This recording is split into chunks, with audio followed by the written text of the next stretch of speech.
brace the wrist on this, guys, because you're not bracing the hand, are you? You're just going to do that. Brace the actual pad itself. Yeah? If I'm going to teach him to hit really hard, I've got to give him a really fucking solid target to hit, haven't I? No one gets hard. No one hits hard, punches marshmallows or pillows, do they? Yeah? You've got to hit something solid. So hold it, nice and tight. Also load up. Don't worry about now all this tactical delivery stuff and telegraphing and all that sort of business. Because when you're at bad breath range, I'm not saying I've got bad breath, but you know what I am saying. When you're at bad breath range, don't worry about telegraphing. This is a sparring concept. At this range, landing a shot is difficult because if I move, he moves and whatever. At this kind of range, telegraphing, forget it. All right, it doesn't exist.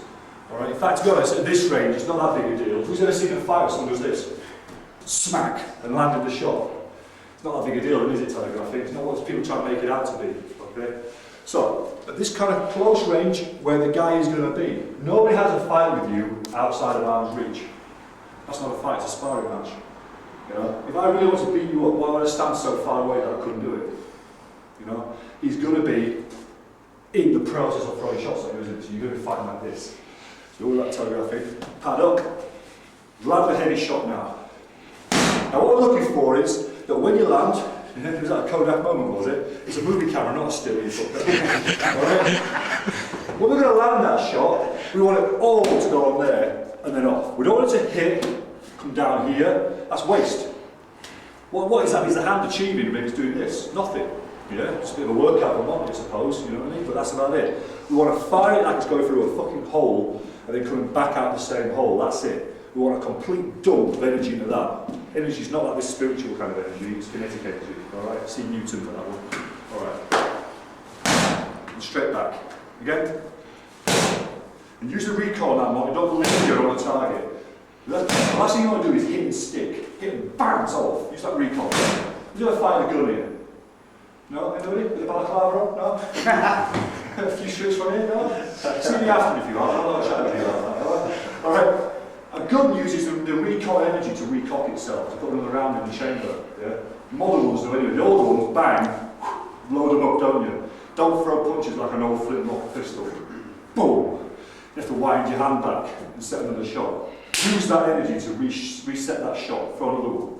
Alright? Think about it. Fighting just like Christmas. It's all about the giving. Alright? Be as generous as you fucking can with it. Let's go. Again.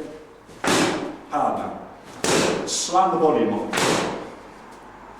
After a while, you should stop thinking about hitting with the hand. You should be hitting with this or with this. Yeah? Think about your weight as a tangible fucking thing inside you. Slam it into that guy. You know what I mean? Yeah? Don't pivot in the middle like a boxer. Try and pivot as far over the side as you can and slam that body in. Alright? You should be getting a combination of sinking down on that leg there. This leg should bend and lock to the floor. Get off your toes, get on your flat of your foot. Alright? You should be sinking, you should be twisting over and folding all at the same time. So you're getting this kind of diagonal force going from that shoulder to that hip. A bit like when you throw the ball. You know, that last position of throwing the ball, you get a diagonal force across here. This is called the anterior chain of muscles here. This is the posterior chain, anterior chain. This is where power comes from. It doesn't come from the step. If it did, how would you punch from the floor when you can't take a step? You'd have no power. Alright? How would you punch if you were too close to take a step? So don't think about the step as providing the power, it doesn't. When people go out and the momentum it builds, it's minimal as a momentum you get from a step, to be honest. Alright? The power comes from this leverage and this muscular action across the body here. So basically you try to put that shoulder on that rib. You try to put that rib on that hip. So you're getting that kind of curled effect around there. So you imagine for a moment, we could do this later on if we could find a BUQ or something. Put a cable there and attaching it. Yeah? Running it through a pulley there, running it through a pulley there, and running it there. And me standing here doing this. Yank. It's going to curl him over rapidly. Fire that shot. That's the strength you need. That earlier exercise we were doing was building up the power in that region there. You can fire that then when you're on the floor, you can fire when you bend over the back of the car bonnet or something like that in the car park. You don't need to take a step, which, if you're already this close, which you will be, taking a step doesn't exist. Taking a step happens off pat, doesn't it? You do paddle. Yeah? People stand here and they go, big step, don't they? And they hit. Where does that big step come from? In a real fight. You've never seen a real fight without a drill, you know? comes from sparring, doesn't it? It comes from training, the training effect.